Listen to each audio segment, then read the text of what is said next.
sailed. I have moved about this world of ours, and ever in search of the finest of its kind, we bring you the tops in spine chillers.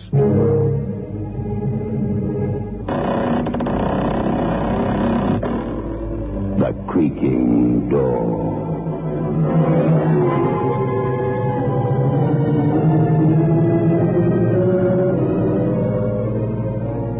The manufacturers of State Express 3/5 Filter King cigarettes take pleasure in presenting The Creaking Door.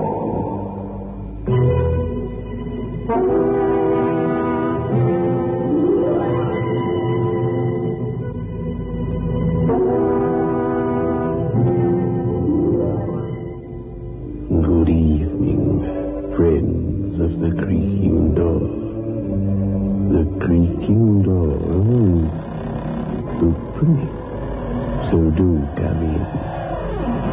Be careful of my friend over there. He thinks he's a ventriloquist dummy, but he isn't. Or at least I don't think he is. Perhaps we'd better find out before the curtain goes up.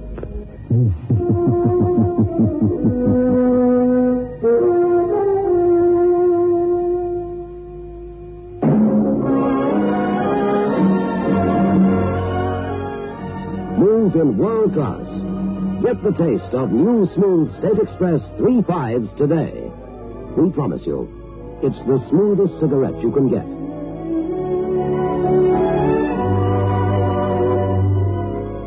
It's a blend that has been perfected after years of constant research by our master blenders. And the recent development of an entirely new process which gives you an even smoother 3/5 smoke. We promise you, it's the smoothest cigarette you can get. Move in world class. Get the taste of new, smooth State Express 3/5s today.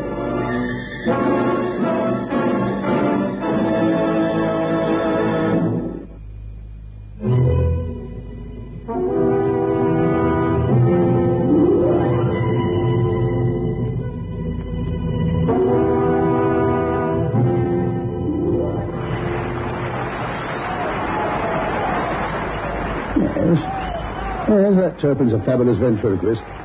Oh, just listen to that applause. Yes, but he's not the best we ever had, not by a long way. Yes, I've been manager here for over 20 years, you know. I've seen them come and go. But the best ventriloquist, the greatest act I ever saw in my life, that was Bertini. He was an Italian, spoke broken English, but what an act. Funny the way I first met him. He came into my office on, yes, it was Wednesday morning. Came bursting in here, he did, with the dummy on his arm. First I thought he was joking. Then I realized he was deadly serious.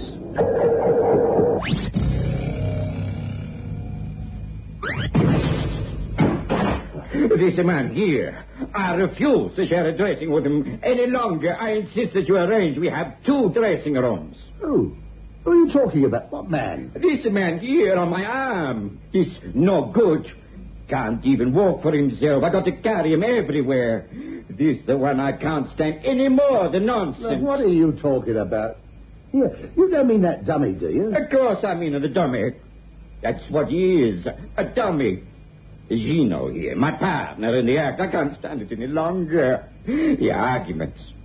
Every night he comes into the dressing room, he fights with me. He argues with me. I want to separate the dressing room. I refuse to dress in the same room as these little pipsqueaks. Now listen, Bertini. Look, you expect me to believe... Now listen, that's just a dummy. Look, he can't argue with you. He can't speak unless you speak for him. Now listen, old boy. I think perhaps you're hitting the bottle a bit too hard, eh? Isn't that it?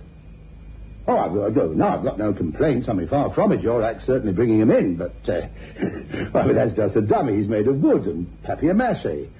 Now, look, Bettini, you just take things easy, eh? So, you think I'm drunk? You think I'm mad?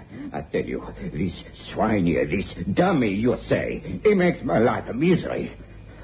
Are you going to give me the other dressing room? Oh, of course you can have another dressing room. You can have 10 if you want. Thank you. Now then, you know good Gino.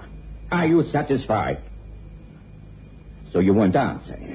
You also want the manager to think that I'm too much with the drink. You little troublemaker. One day I will kill you. I tell you that for sure. Dummy, you're no dummy. One day I kill you.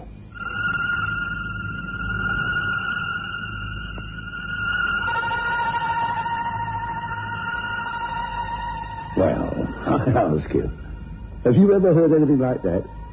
You see, well, as you no doubt know, but just in case you don't, a ventriloquist has his dummy, usually with a carved wooden face and hinged jaw. The ventriloquist himself operates this jaw and the turning of the dummy's head and so on by controls in the back of the dummy. And as for the voice, well, it's the ventriloquist himself, of course. He pitches his own voice a little higher. He speaks without moving his mouth or throat, and he throws his voice. He projects it so that it sounds as if it's coming from somewhere else and not from him. But it's him all the time. And that's what made me think that Bettini was hitting the bottle too hard. I mean, when it comes to imagining things like that, well, I ask you. Anyway, I gave him another dressing room for the doll, and the next day he was very much happier. Or he seemed to be much happier.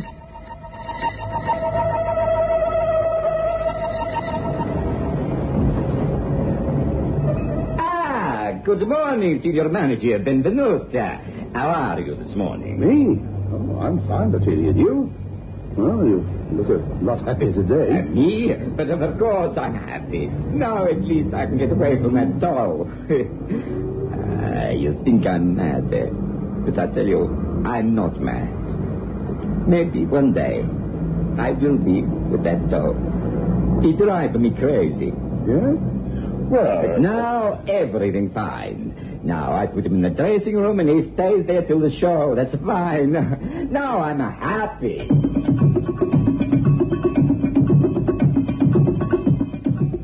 But his happiness didn't last for long. That night after the show, I went backstage to see if everything was all right, and I heard voices coming from Bettini's dressing room. Not the one where he kept his dummy, the second one I'd given him, but his own dressing room. Yes, voices. Loud and angry voices. At first I thought he was fighting with one of the stagehands. Then I realized he was talking to himself, pretending to talk with the dummy, Gino, you understand? But really talking to himself.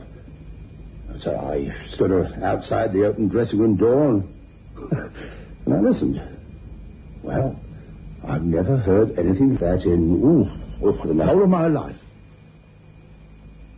Yeah. Who asked you to come here, hey? Who asked you?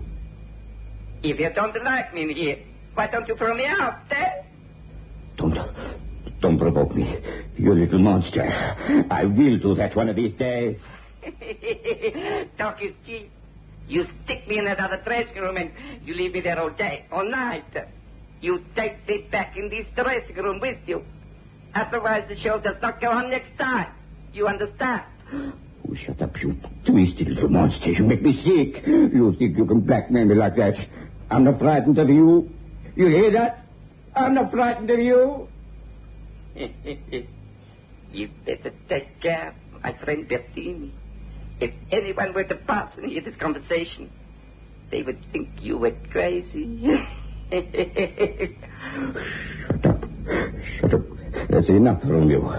I'm telling you for the last time, Gino. If you don't shut up, I kill you.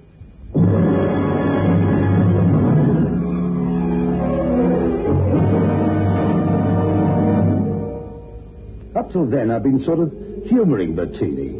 That night, I watched the act. Well, there was no doubt about it. He was very good. And more than that, he was great. Then halfway through the act, I got a surprise. A girl walks on. Yeah, that's right. A girl. Well, I knew nothing about that girl, and of course, as theatre manager, I was supposed to. But she comes trotting on, and she starts in taking part in the act. Well, she was nothing to look at, this girl, I can tell you. But then I saw just how brilliant Bertini was. He starts making the dummy Gino flirt with the girl, you know, winking, peering at her over Bettina's shoulder, the whole works. And while Bettina's pretending to get more and more mad, or at least I thought he was pretending, anyway, that night, the act went bigger than ever. And after the show, I sent for Bettini to come and see me in my office. So he comes along with the dummy in his arm, and I could see at a glance that something was very wrong. You want to see me? Yes, sit down, Bettini. Thank you. Now then, I caught your act tonight. Oh, so that's it. Huh? You saw the girl, I suppose. Yes, that's right. I saw the girl. Now, listen, I'm not complaining. Well, I am. I beg your pardon? Me, I'm a complaining. If that girl goes on tomorrow night, then I don't. Now, wait a minute. You think that I would change the act without telling you about it?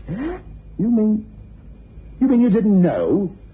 But how on earth... Him, this little evil one, Gino, he did it. Gino?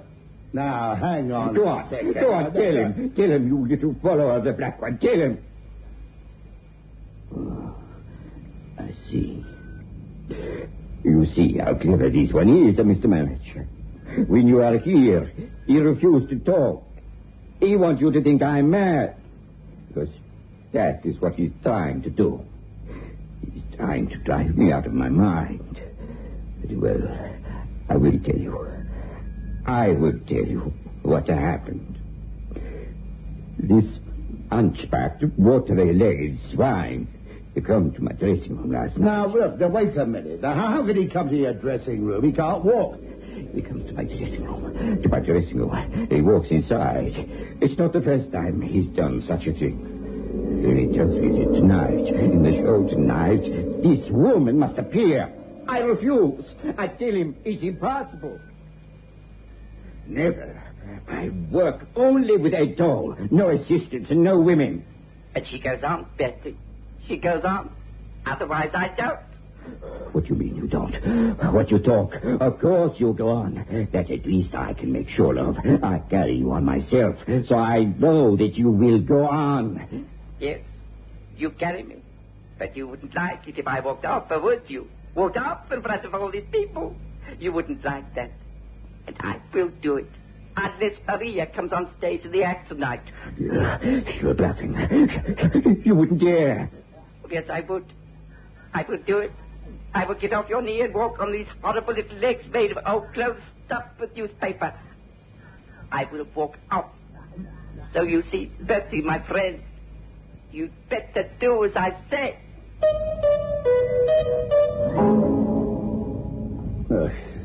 Now, wait a minute. Now, hang on, Bertie. Are you trying to tell me that doll, that dummy, could have walked off the stage? Yes, I know. You think I'm going crazy, but I tell you, it happened before. It happened in Milano before. He threatened to walk off. He did. That's why I never work in Italy anymore these days. Now, look here, Bertie. Look, you're a nice guy, and I hate to see you getting into this state. Now, what you're saying is quite impossible, you know. You don't believe me. You say I'm lying. No, not at all. I believe that you think you're telling the truth. But what you've been saying is quite impossible. I mean, look at that dummy. Look at it. I mean, it isn't alive. It can't talk to you unless you do the talking, and it can't walk. What you say is impossible. Of course. That is what I should have known you would say. You think I work too hard and maybe drink too hard, and I imagine things. This is all your fault, you twisted little man. Why you no speak to the manager? Why you not tell him I speak the truth, eh? Drop dead, you stupid man.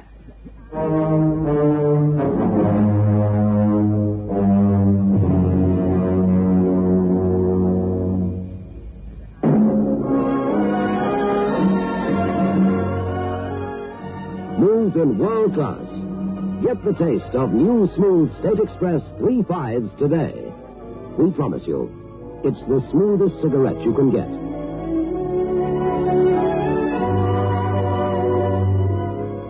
It's a blend that has been perfected after years of constant research by our master blenders, and the recent development of an entirely new process which gives you an even smoother 3/5 smoke. We promise you, It's the smoothest cigarette you can get. Smooth in world class. Get the taste of new, smooth State Express 3.5s today.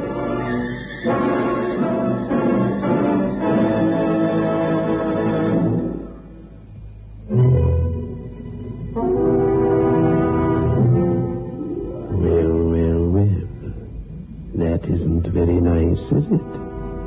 I mean, would you stand for a dummy speaking to you like that? No wonder poor old Bertie thinks he's losing his marbles. Perhaps he's right. After all, we know that it's impossible for a ventriloquist dummy to speak on its own, don't we?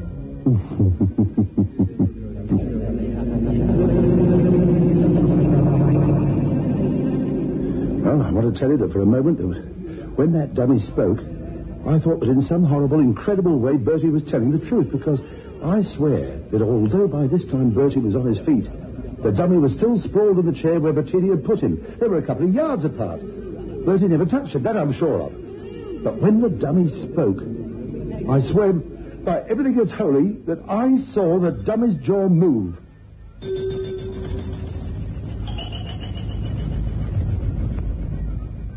Bertie picked up the dummy and he stormed out of the office. But not before I noticed that there were tears in his eyes. Yes, tears. And not the Latin tears of rage that one might have expected. He was crying. The silent, sort of lost tears of complete hopelessness. Oh, I felt bad, I can tell you. I didn't know what to think. It was impossible that somehow Gino, the dummy, could have a mind of its own. It was impossible that the dummy could walk and talk. It was impossible. But it seemed to be true. So the next night I watched the act again. And again, the girl was in it. And again it went like a bomb. I went round backstage after the show and I knocked on Bertie's dressing room. I knocked, and Gino answered. Come in. Come in, Mr. Manager. Now listen, Bertie. Yeah. What's this? What goes on? Close the door. Bertie won't be long. Yeah, where's Bertie?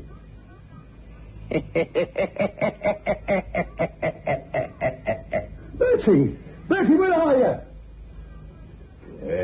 It's you, Mr. Manager. I won't be long.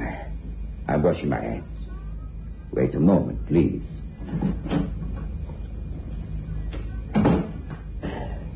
Yes. There is something I can do for him, maybe. Now, Bettini, you were in there? Oh, I see. I thought I was going round the bend. He spoke to you. Gino spoke to you. Now, perhaps you'll believe me. Believe you? Now, look, Bertie, look, don't try and get me believing the impossible. Any good ventriloquist like yourself could throw his voice from the washroom to in here. That doesn't mean a thing. But don't you see? What? He's so cunning, this one. You see what he does. You see, he talks to you when he knows that you will think it is me doing the talking. You little... I will kill you. Take that! Now, wait a second. I hate you again, you monster. Look, will you stop that? You're making me think I'm going mad.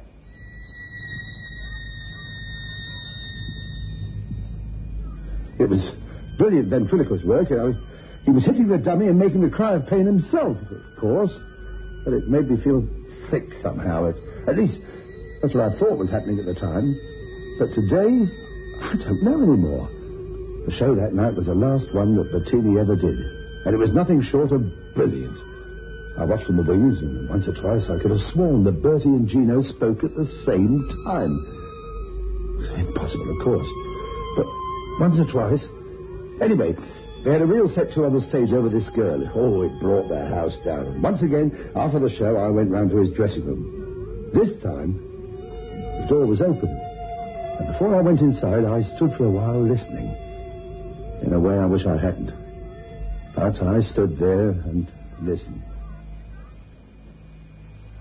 You heard what I said. I quit. I'm finished to the act. I'm through. That's all right with me.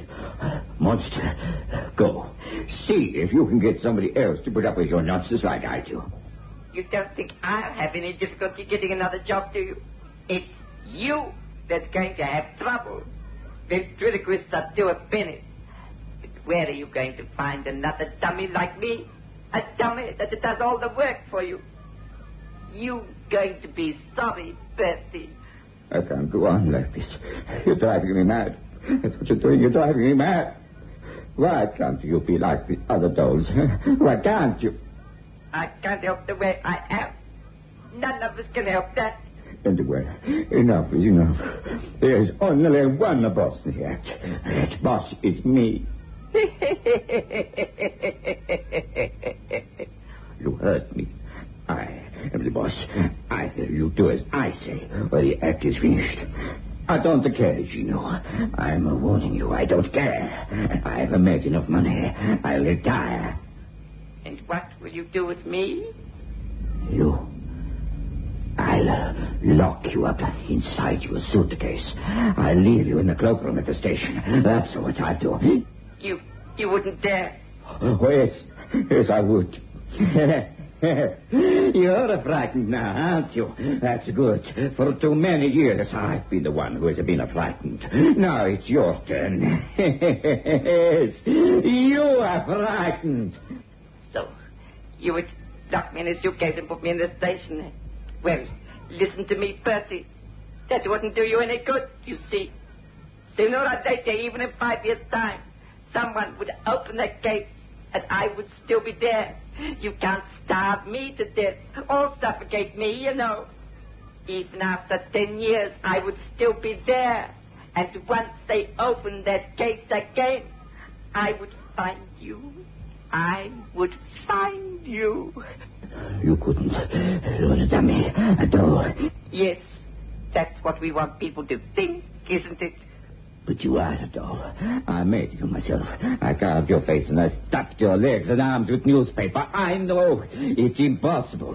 What you are saying is impossible. You are a doll. A dummy. I'm not frightened of a dummy. Then if you're not frightened, why are you shouting like that? I refuse to talk with you any longer. Shut up. The matter is closed. I've made up my mind.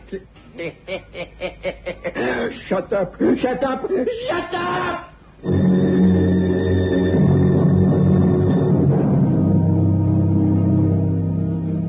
I'd heard enough.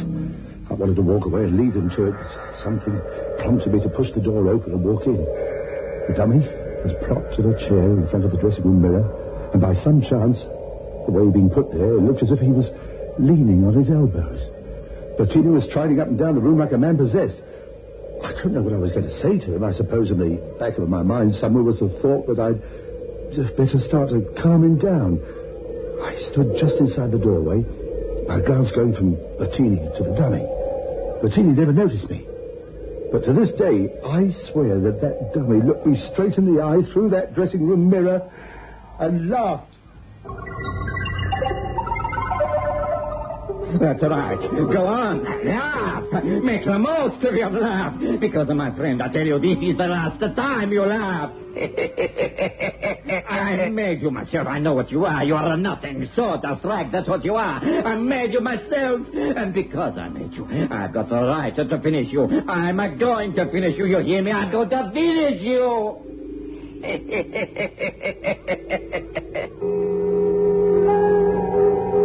Until he took 3 strides and knocked the dummy sprawling from the chair. I watched, horror-stricken, as Bertie lifted his leg and with the heel of his right boot pounded again and again into that dummy's wooden face. You don't believe me, monster. You didn't believe me. No, maybe you'll believe me when it's too late. I kill you. I kill you. I kill you. Bettini has made you. Bettini gave you life. And Bettini takes it away. Come on, Bertie. Now, come on, old man. Look, I think you've done the right thing. It was only a dummy. But come along with me. Come on, you need a rest.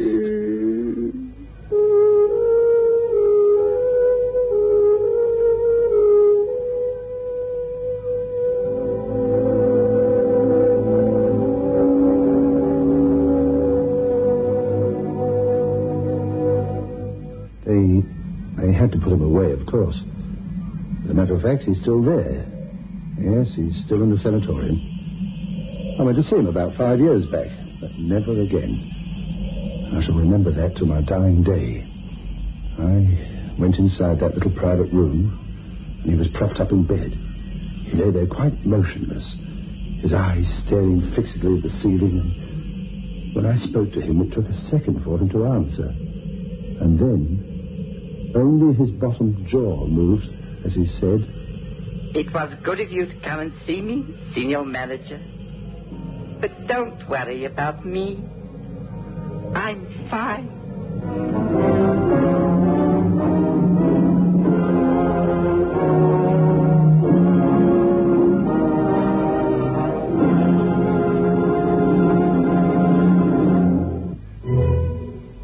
A sad story, don't you think?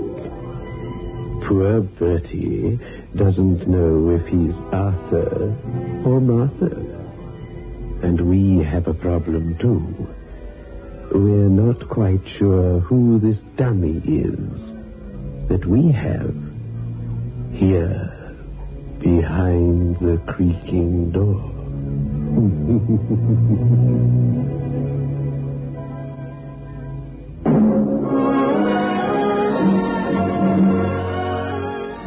Moved in world class.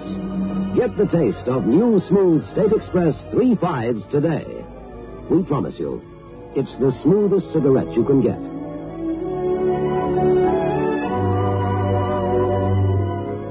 It's a blend that has been perfected after years of constant research by our master blenders, and the recent development of an entirely new process which gives you an even smoother 3/5 smoke. We promise you, it's the smoothest cigarette you can get. Move in world class. Get the taste of new, smooth State Express 3/5s today.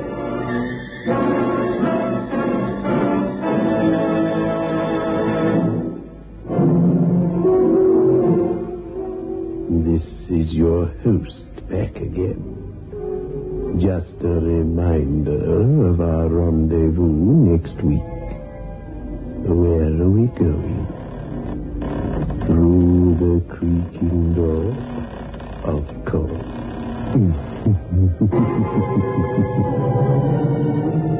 The manufacturers of State Express 3/5 Filter King cigarettes invite you to listen next Saturday at 9 o'clock, when they will again present